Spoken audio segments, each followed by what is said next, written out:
Assalamualaikum warahmatullahi wabarakatuh. Tabi pun. Perkenalkan, nama saya Dewi Oktavia dengan NIM 8596780889. Di sini saya akan menyelesaikan tugas mata kuliah anak dengan berkebutuhan khusus. Nah, di sini yang akan saya jelaskan adalah tentang anak dengan gangguan bicara. Nah, baik teman-teman sekalian, di sini saya akan menjelaskan tentang apa sih anak dengan gangguan bicara. Nah, jadi anak dengan gangguan bicara adalah ketika seorang anak mengalami kesulitan dalam berbicara, terus mengucapkan kata atau menyampaikan bahasa dengan jelas. Nah, adapun ciri-ciri anak dengan gangguan bicara, yang pertama, anak tersebut pengucapan katanya tidak jelas. Contohnya mau makan tapi anak tersebut mengucapnya au akan. Nah, jadi ketika guru atau orang tua ada anak dengan pengucapan tersebut, itu adalah satu ciri-ciri anak dengan gangguan bicara. Nah, yang kedua, ini ada terlambat bicara dibanding anak seusianya. Nah, itu tadi contohnya ketika anak usia 5 atau 6 tahun, pengucapan kata mau makan aja nggak jelas, padahal di usianya seumuran usia dia segitu, anak-anak lain itu udah bisa bicara mau makan, sedangkan anak itu bilang mau makan aja au akan. Jadi anak itu bisa tergolong anak dengan gangguan bicara. Nah, untuk yang ketiga teman-teman, ini ada gagap saat berbicara, jadi ngomongnya nggak jelas. Nah, yang keempat, ini ada sulit menyusun kalimat, jadi dia mau ngomong itu kalimatnya acak-acakan, dia belum paham cara menyusun kalimat dengan benar. Contohnya dia aku mau makan, dia ngomongnya au akan aku gitu, jadi dianya bahasanya kurang rapi, dia nggak bisa menyusun kata-kata dia sendiri. Nah, untuk yang terakhir, yang kelima, yaitu kesulitan memahami atau mengekspresikan bahasa. Nah, jadi anak itu sulit untuk memahami bahasa mereka sendiri gitu. Untuk penyebabnya sendiri teman-teman, ini anak dengan gangguan bicara ini yang pertama itu bisa terjadi karena faktor perkembangan. Terus yang selanjutnya gangguan pendengaran, terus gangguan syaraf, terus kurang stimulasi atau faktor psikologis. Nah, teman-teman semua, di sini ada juga loh dampaknya. Jadi dampak anak yang kesulitan berkomunikasi itu salah satu dampaknya. Terus kurang percaya diri. Nah, terus kan bisa juga menghambat anak itu belajar maupun bersosialisasi. Jadi teman-teman, untuk masalah gangguan bicara pada anak-anak ini ada masalah yang sering muncul, yang sering mereka alami. Jadi untuk yang pertama itu adalah masalah emosi. Jadi anak-anak akan mudah marah, terus menangis, takut berlebihan, cemas, kurang percaya diri. Itu masalah yang sering muncul pada anak gangguan bicara. Nah, yang kedua itu adalah masalah perilaku. Jadi masalah perilaku ini seperti contohnya nih, kayak membangkang, agresif, anak-anak itu suka berlebihan ya, terus suka berbohong, atau anak itu sendiri sulit untuk diatur. Yang ketiga itu masalah belajar.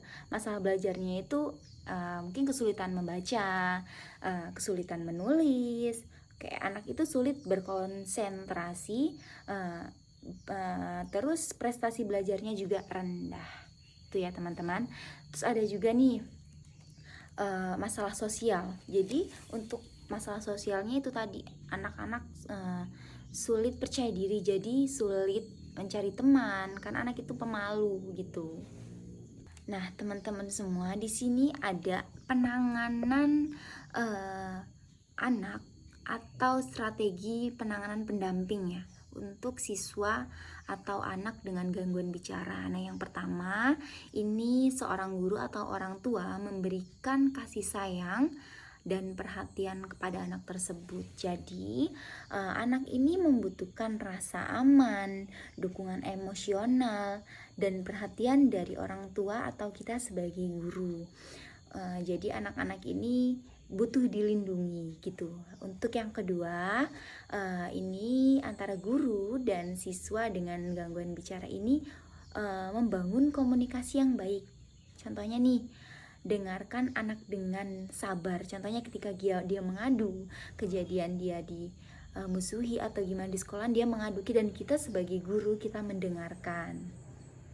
Lalu setelah itu kita ajak bicara anak dengan lembut. Kita kalau memberikan nasihat kepada anak harus dengan nada yang lembut, jangan bentak-bentak atau dengan nada yang kasar. Nah, setelah itu kita beri anak kesempatan untuk mengungkapkan perasaan mereka. Jadi ketika anak itu berbicara, kita dengarkan, kita biarkan dia mengungkapkan perasaan apa yang dia rasakan. Setelah kita mendengarkan, kita beri nasihat pelan-pelan. Yang selanjutnya ini ada memberikan penguatan yang positif. Contohnya kayak kita memberikan pujian atau penghargaan kepada anak. Contohnya anak itu bisa berperilaku dengan baik di depan kita. Contohnya kayak mau lewat ini, permisi ibu, masya Allah pinternya anak ibu, pinternya lewat di berbicara kita memberi apresiasi. Kan ada sih anak dengan gangguan pendengaran atau dengan gangguan attachment atau dengan berkebutuhan khusus lain, itu kayak lewat melonong aja, sedangkan anak itu permisi, maaf ibu gitu. Jadi kita memberikan penghargaan kepada anak tersebut. Untuk yang selanjutnya ini adalah kerjasama orang tua dan pihak sekolah. Jadi penanganan anak akan lebih efektif apabila terdapat kerjasama antara guru, orang tua, dan lingkungan sekitar. Itu teman-teman semua. Nah, di sini teman-teman ada cara stimulasi untuk siswa atau anak dengan gangguan bicara. Yang pertama nih, saya akan membacakan cerita bergambar. Nah, baik anak-anak, di sini ibu akan membacakan cerita. Ibu akan apa anak-anak? Iya, betul, ibu akan membacakan cerita. Di sini anak-anak senang tidak? Wah, sudah nggak sabar ya. Oke, ibu akan menceritakan. Nah, di sini ibu akan menceritakan tentang kancil dan buaya. Anak-anak tahu mana buaya, mana kancil? Oh iya, jadi yang kancil yang mana? Iya, betul, ini yang kancil dan ini yang buaya. Sudah siap belum mendengarkan cerita ibu? Oke, di sini ibu akan menceritakan tentang si kancil dan buaya. Dengarkan ya, sambil dipahami. Nah, jadi suatu pagi sang kancil bersiar-siar di tepi sungai. Siapa yang bersiar-siar? Betul, si kancil. Di seberang sungai itu ada banyak pohon jambu. Pokok-pokok itu rendang sahaja. Buah-buahnya pula sudah masak. Sang kancil sangat ingin makan buah-buah jambu itu. Sang kancil mencari-cari kalau ada titik ke seberang sungai itu. Ia berlari ke hulu sungai, kemudian ia berlari lagi ke hilir sungai. Siapa yang berlari? Betul, kancil yang berlari. Tapi kancil tidak juga berjumpa di seberang titik. Gak berjumpa, dia di mulut mana. Nah, sang kancil hendak berenang menyeberangi sungai. Tetapi kancil takut dimakan buaya. Mana buayanya? Ini apa? Iya, betul, ini namanya buaya. Nah, akhirnya sang kancil punya ide dan ia berdiri memanggil buaya. Nah, anak-anak, tadi ibu cerita apa sih? Tentang si kancil sama betul, si kancil dan dan buaya. Anak-anak suka nggak mendengarkannya? Ih, suka. Oke, besok kita membaca lagi. Ini jadi apa tadi? Ini kan kecil dan ini buaya. Paham anak-anak? Coba Alif. Tadi ibu membaca apa nak? Cerita apa? Ini cerita apa? Iya, si kancil sama buaya.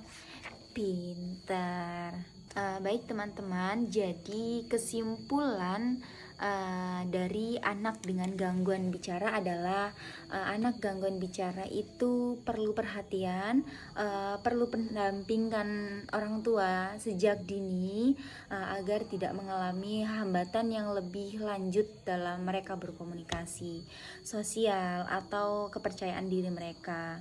Jadi dengan deteksi awal, latihan yang tepat, serta dukungan orang tua dan guru.